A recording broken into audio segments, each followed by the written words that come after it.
Kay daghan mamig kalabasa. Magluto na pod mi ani. Maghimo mi og maha kalabasa. Bali 3/4 ra ni sa usa ka kalabasa. Sliceon ra nako ni siya og ginagmay. Aron dili ko malisdan magpanit unya. Pero naa na pod uhaon na to ning liso ani aron naa na pod ta ikatanom sa sunod. Lami kayo ning klase sa kalabasa. Mao ni ang ginatawag nila nga suprema. Gingani nako siya og slice ginagmay. Pag human ana ako ana dayong panitan. Og magmaha ta kinahanglan jud nga panitan nato ang kalabasa. Pag human ako ana og panit ako anang sliceon ginagmay. Slice nako siya og gagmay aron dali ra pod siyang malata. Dayon pag human ako og slice ako ana dayong hugasan. Pag human ako og hugas, ako na dayong ibutang sa kaldero. Lagpas lang sa kalabasa ang sabaw ana. Dayon pasagdaan hangtod nga malata. While gahulat ko sa kalabasa nga malata, akong i-prepare ang gata. Sa kaning gata, ato ni siyang sabawan o 5 kasukod aning basuha. Kay 5 man kabuok nga lubi ang among gigamit ani. Kay gusto nako basta maha dili kayo gahi. Prepare na ang ako ang gata, ako anang buksan ang kaldero kung lata na ba ang kalabasa ani. Kay lata naman di ay ni, gibutang na nako ang gata sa kalaha. O gibutang ang second ingredients nga mao ang cornstarch. Bali 1/2 di ay ni akong gamit.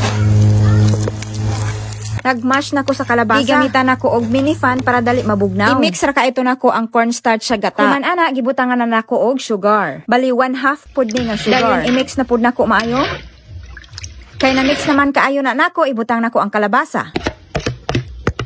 Dali ra pug kaayo ni siya lutuon no. Nako ang mga ingredients ani, kalabasa, gata sa lubi, cornstarch og sugar. Og ihalo nato na sila tanan. Usa na lang ka ingredients ang kulang ana. Condensed milk. Karon kay paglantaw nako, ang condensed milk nga available is ubi. No choice gid ko dire. Sala pod nako kay wala pod nako gi-check daan kung unsa ang condensed nga available. Karon kay gabi naman naa man pod ko dire sa bukid. So kanira ako ang gamiton. Let's see kung unsay mahitabo ani. Pero ang pinaka the best gid unta ani, katurag yung original nga condensed milk. Kay magdaog man gud ang color ani nga yellow ug ang ubi. Pero sa lami ani wa gyud daog-daog, lami gyud ni. Itak-ang na nako ni. Among papa na ana ang mag-ukay. Kay kinahanglan gid kaayo na siya nga dili nimo undangan og ukay. Kay kahoy raman ang among ginagamit dire. Sticky na siya diri dapita. Maong okay na na. Gikuha na mo sa kalayo og among gibutang sa mga bulutangan. Oy, nice raman di ay ang color. Pagbutang sa mga bulutangan akong gi-flat. So mao na ni ang akong maha kalabasa. Highly recommended gid kaayo ni sa mga bata nga dili mukaon og mga gulay. Gulay nga pareha ani kaning kalabasa. Pwede gyud kaayo nimo himuon nga maha kalabasa. Sure jud ko nga magbalik-balik gyud ang imuang bata og kaon og ingani. Pero char lang. What if dili gyud siya di ay ganahan na mabash gyud ko ani.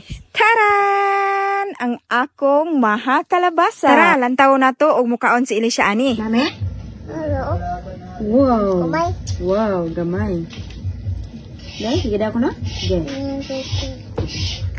Init. Hindi init. Yan, nami. Go. Go. Deh? Mama. Kabalo ka? Daghan kaayo ang nakaon ana. So ako ana ning pangtakluban. Ibutang ra nato ni sa ilalom. So dire ra pug ko taman. Thank you for watching. Love you. Mwah mwah mwah.